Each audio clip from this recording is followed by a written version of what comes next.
ወንጌል ምዕራፍ 11 ቁጥር 21 ጀምሮ።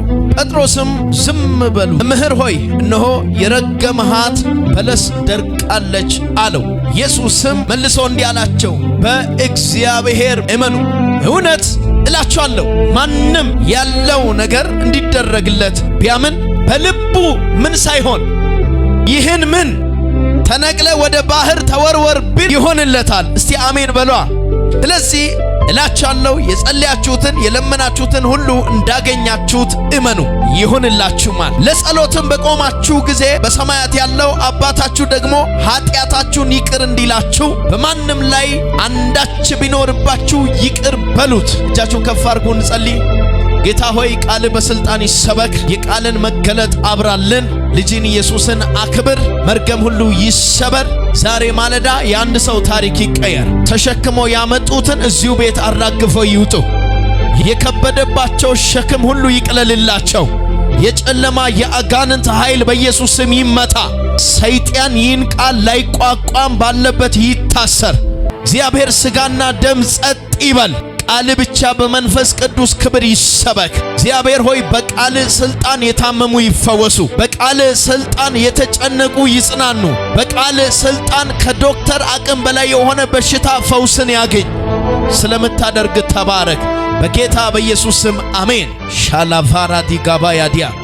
አሁን በጣም ስለ እምነት ኃይል ነው የምሰብከው። አሜን ነው። ስለምን? ስለ እምነት ኃይል።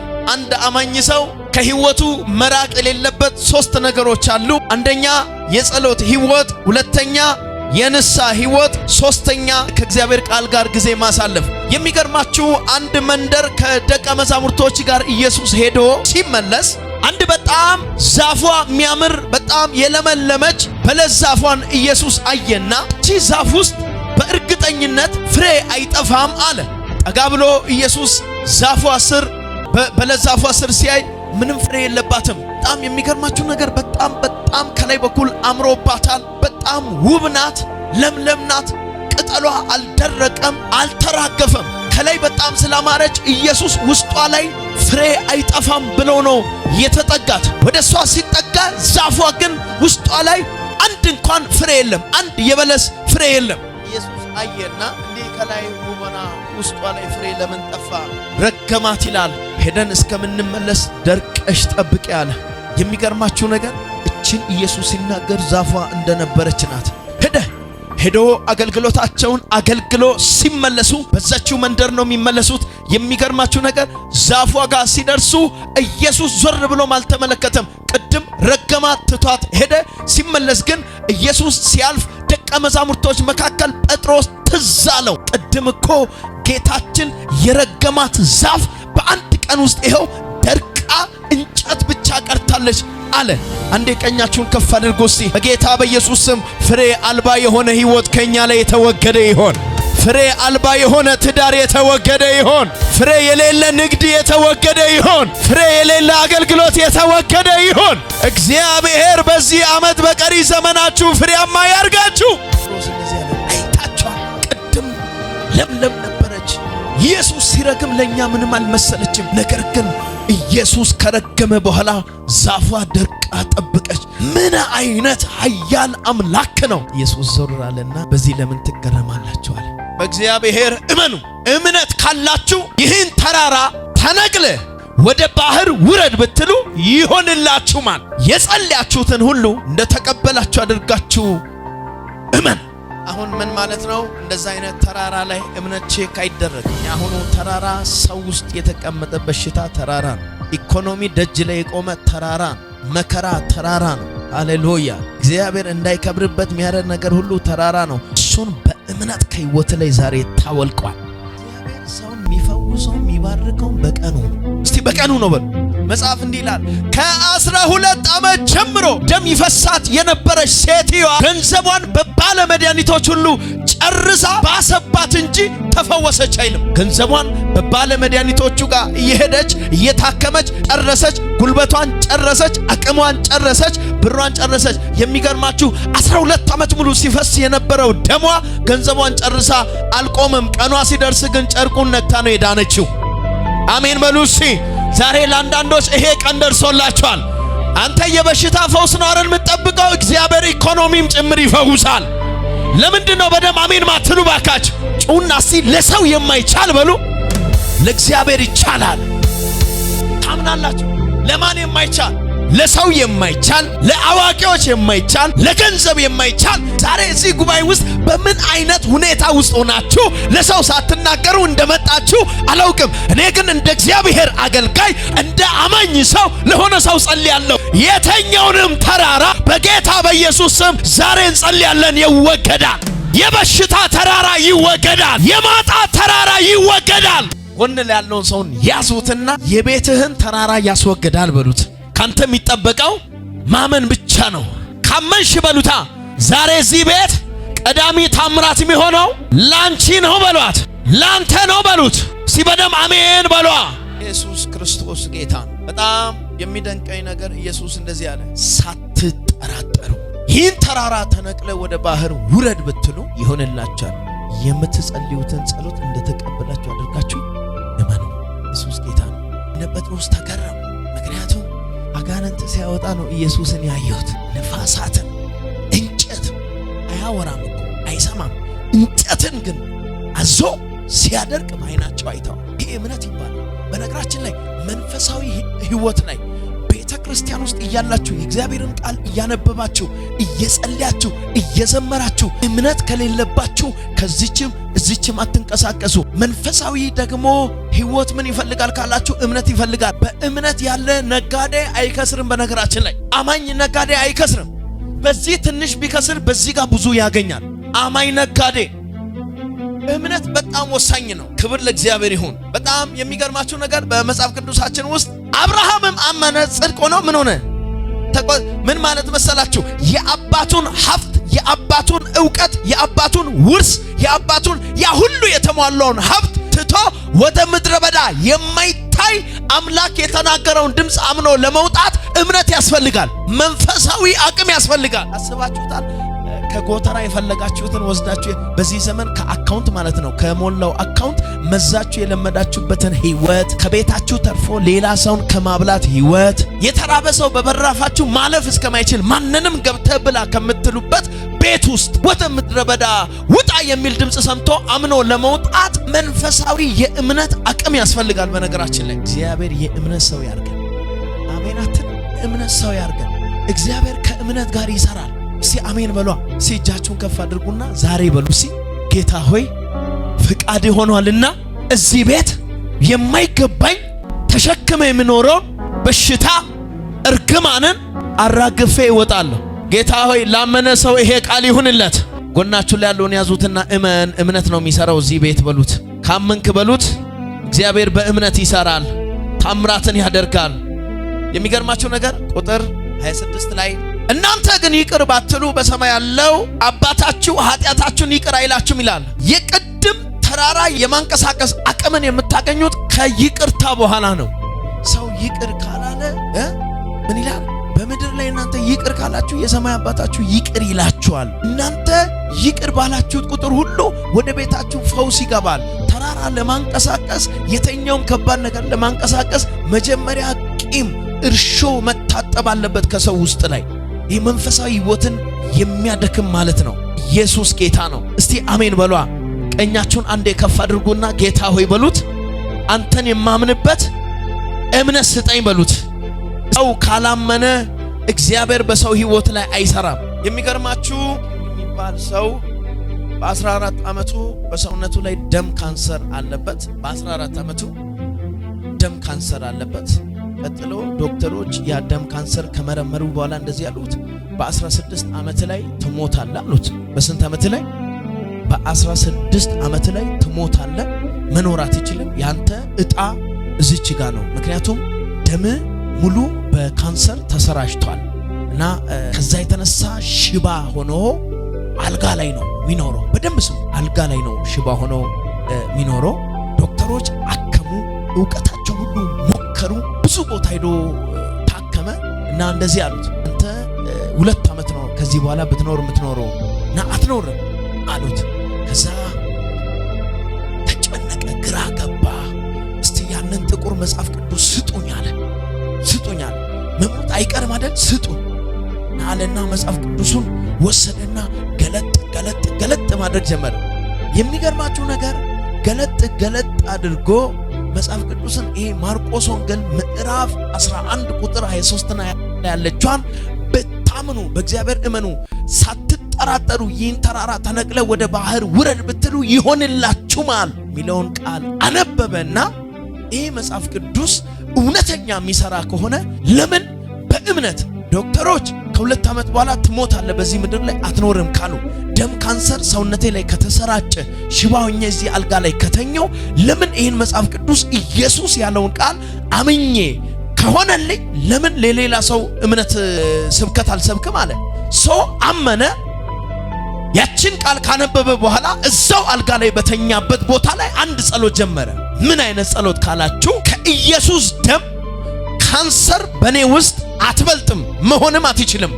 አንተ ሽባነት፣ አንተ ተራራ ሽባነት፣ አንተ ተራራ ደም ካንሰር፣ አንተ ተራራ በሰውነቴ ላይ ያለ በሽታ በጌታ በኢየሱስ ስም አልፈቅድም፣ እገጽጻለሁ፣ እላዬን ለቀ ሂድ ብሎ 2 ቀን ሳይሰላች አጋንንትን በሽታውን ደም ካንሰርን እንደ ተራራ መቃወም ጀመረ። ቤተሰቦቹ ይሞታል ብሎ የሚጠብቁት ዶክተሮች ከዚህ በኋላ ተስፋ የለውም ያሉ ሰዎች ሁሉ ይሄ ሰውዬ እዛው አልጋ ላይ እንደተኛ መቃወም ጀመረ።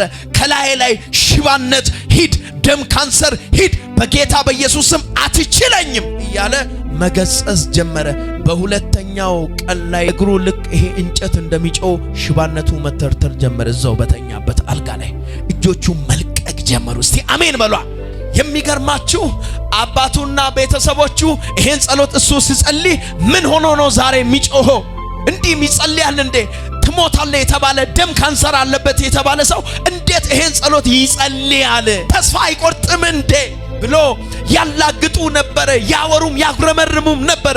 እሱ ግን በተኛበት አልጋ ላይ ሽባነት ልቀቀኝ ከሰውነቴ፣ አንተ ደም ካንሰር በጌታ በኢየሱስ ስም ልቀቅ ከሰውነቴ ሂድ፣ እኔ አልሞትም በሕይወት እኖራለሁ እያለ መገሰጽ ጀመረ። እስቲ አሜን በሏ። በሶስተኛው ቀን ላይ እጁ ሰውነቱ መልቀቅ ጀመረ። ቀጥታ ከአልጋው ተነሳ፣ ተራመደ። ቀጥታ ያለው ወደ ሆስፒታል ሄደ፣ ቼክ ተደረገ፣ ንጹህ።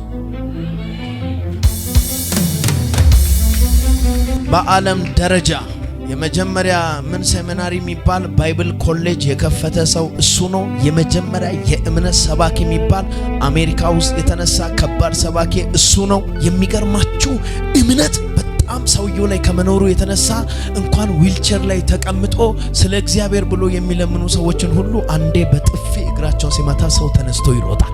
ምክንያቱም ገንዘብ ብሰጠው ሰውየው ነገም ልመናውን አያቆምም። እግሩ ከተፈታ ግን በራሱ መቆም ይጀምራል። የሆነ ሰው ዛሬ እንደዚህ ይሆናል። ቤተሰብ የሚያውቅበት አንቺ የምታውቂው መቼም አይነሳም የተባለ የሚታወቅ እርግማን ተራራ የሆነ ይሰበራል። አሜን አትልም ወይ? ቀኝ እጅን ወደ ላይ ከፍ አድርግ። ሳልጠራጠር በሉሴ አምኜ በላዬ ላይ በቤተሰቦቼ ላይ በስራዬ ላይ በትዳሬ ላይ በጤናዬ ላይ በአገልግሎቴ ላይ እናገራለሁ። ዛሬ ሰውነቴ ላይ የተቀመጠ ተራራ የሆነ በሽታ ቤተሰቦቼ ላይ የተቀመጠ ተራራ የሆነ እርግማን መቼ አሜን ትለኛለት ይነቀላል። አሜን ስትል ይሰበራል። ሻታ ካባራዲ ጋባዲያ ለደከበረ ሻንዳር ዳጋዳባ ይኸው የሷ እየተሰበረ ነው። የሷ እየተሰበረ ነው። አምናለች፣ እየለቀቃት ነው። ቤቷ ተለቀቀ። ጀታካታካታያ ጎን ላይ ያለውን ያዙትና እመን ብቻ እንዳትፈራ በሉት፣ አትጠራጠር በሉት። እግዚአብሔር ለሥራ መጥቷል፣ ይፈልግሻል። ሰማይን የፈጠረ ጌታ ምድርን የዘረጋ ያንቺ ነገር አይከብድም በሏት። እዛ ቀን በኋላ ከባድ የእምነት ሰባኪ ሆነ። ከ1000 በላይ መጽሔቶቹን አሳተመ። እሱ አገልግሎት ብዙ ሚሊዮኖች ወንጌል ሰምቷል። ብዙ ሺህ የሚቆጠሩ ሰዎች ጌታ ኢየሱስ እንደ ግል አዳኝ አድርጎ ተቀብሏል። እስቲ አሜን በሏ። በካንሰር በሽታ በደም ካንሰር ይሞታል ተብሎ ሽባ ሆኖ አልጋ ላይ የነበረ ሰው በሶስተኛው ቀን ላይ ከራሱ ላይ ገጽጾ አነሳ፣ ተፈወሰ፣ ዳነ። ዛሬ ነፃ የሚወጣ ሰው አለ። በነገራችን ላይ ዲመን አጋንንት በጣም መጥፎ ነው። አንተ ስትስቅ አይወድም፣ ጤነኛ ስትሆን አይወድም፣ ደስተኛ ስትሆኚ አይወድም፣ ሲሳካልሽ አይወድም፣ ቀን ሲወጣልህ አይወድም፣ በሮች ሲከፈቱ አይወድም። ሰይጣን የቱ ጋር ነው ደስ የሚለው ካልከኝ፣ ቤት ውስጥ ታስረ ከተቀመጥክ ደስ ይሏል፣ ስራ ካጣ ደስ ይሏል፣ በሮች ከተዘጋ ደስ ይሏል፣ በበሽታ አክም ቤት ሲያመላልስ ደስ ይሏል። ያ ድንኳን ዛሬ ይፈርሳል። አሜን አትልም? የአጋንንት ድንኳን ሰይጣን በቤታችን የሰራውን ድንኳን እሱን ነው ዛሬ የምናፈርሰው በጌታ በኢየሱስ ስም። በነገራችን ላይ የእግዚአብሔር ቃል ኤዲት አይደረግም። ኤዲት አይደረግም ማለት በቃ አይታደስም። አሜን። ዓመተ ምህረት 2027 2019 ተብሎ የሚታደስ መጽሐፍ ቅዱስ የለም። መጽሐፍ ቅዱስ አንዴ ተጽፏል። የዛሬ 2000 ዓመት በፊትም ይሄ ነው መጽሐፍ ቅዱስ፣ አሁንም ይሄ ነው፣ ነገም ይሄ ነው የሚቀጥለው። መጽሐፍ ቅዱስ ለምንድን ነው ኤዲት ማይደረገው ካላችሁኝ፣ በመንፈስ ቅዱስ ነው የተጻፈው። መንፈስ ቅዱስ ደግሞ እግዚአብሔር ራሱ ነው። እግዚአብሔር ደግሞ አይሳሳትም። አሜን አትልም ወይ? ለምን አይሳሳትም ካልኩኝ እና መጽሐፍ ቅዱስ ምን ይለኛል ካላችሁኝ፣ እንደዚህ ይላል፣ የሚያምንብኝ ቢኖር ሃሌሉያ ሳይጠራጠር ይህን ተራራ ተነቅለ ወደ ባህር ውረድ ቢባል ይወርድለታል። እሱ ብቻ አይደለም። ዮሐንስ ወንጌል ምዕራፍ 14 ቁጥር 14 ላይ እውነት እውነት እላችኋለሁ ማናቸውንም ነገር በስሜ ብትለምኑ እኔ አደርጋለሁ ይላል። ኢየሱስ ነው የተናገረው። እኔ ወደ አብ ስለሚሄድ በዚህ ምድር ላይ እኔ ከሰራሁት የሚበልጥ ተአምራትን እናንተ ደግሞ ታደርጉታላችሁ። እስቲ አሜን በሏ። የሚያምንብኝ ቢኖር ብሏል። ቀኛችሁን ከፍ አድርጉ። እኔ ዛሬ ምን አይነት ጸሎት እንደሚጸልይ ታውቃላችሁ? አብሯችሁ የከረመ የዘር ከርስ የዘር ከርስ ከእናት ዘር የመጣ ከአባት ዘር የመጣ እዚህ በምትኖሩበት ባላችሁበት ሀገር ላይ በከተማ ስም ይሰራ መንፈስ እግዚአብሔር ያፈርሰዋል። እግዚአብሔር ይገለብጣል። እግዚአብሔር ዛሬ የሆነ የማይታይ ግን እያደከመሽ የቆየ ወገቡ ይወጋል። አሜን አትልም አይደል? ዘርጋ ቀኝን።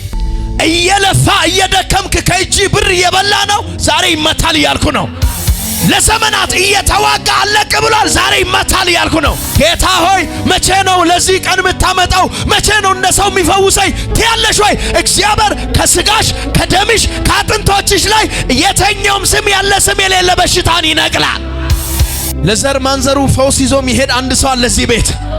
ለቤተሰቡ ፈውስ ይዞ የሚሄድ አንድ ሰው አለ። መርገምን የሚሰብር አንድ ሰው አለ። እናንተ ሰዎች አብላችሁ ሰዱ ባካችሁ።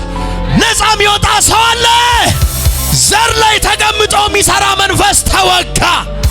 ቤተሰብ ላይ የሚሰራ መንፈስ ተወጋ። አጋንንቱ ተመታ። ወሰንጋላው ተመታ። ውቃቢው ተመታ። አመቺ ሰው ተመታ።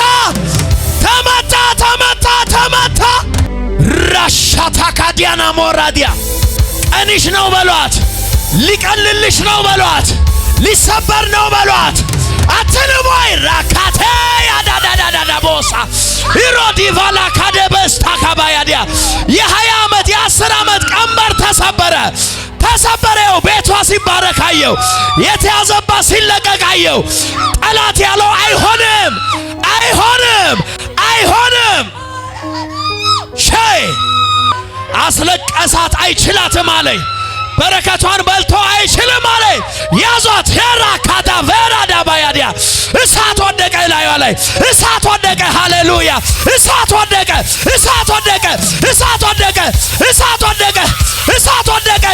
ራዲካ ቫንዳ የስ